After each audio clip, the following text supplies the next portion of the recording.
చక్కగా నేను అన్నీ మిక్స్ చేసేసుకున్నాను అండి. అలానే దీంట్లో మరొకటి కూడా మిక్స్ చేశానండి, బేకింగ్ సోడా.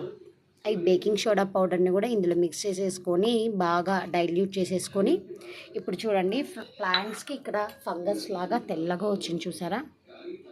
ఇవన్నీ కూడా రిమూవ్ చేసుకోవడానికి మనకి స్ప్రే బాటిల్లో స్ప్రే చేసేసుకొని ఫ్లవర్ మీదంతా కూడా మనము ఈ ఈస్ట్ అండ్ ఇది వాడిని చూసారా, తెల్ల పురుగు కూడా ఉందండి. ఈ పురుగు ఇవన్నీ రిమూవ్ చేసుకోవడానికి కూడా మనకి ఇది ఈస్ట్ను ఉపయోగించి స్ప్రే చేస్తే ఇది బెస్ట్ టిప్ అవుతుందండి.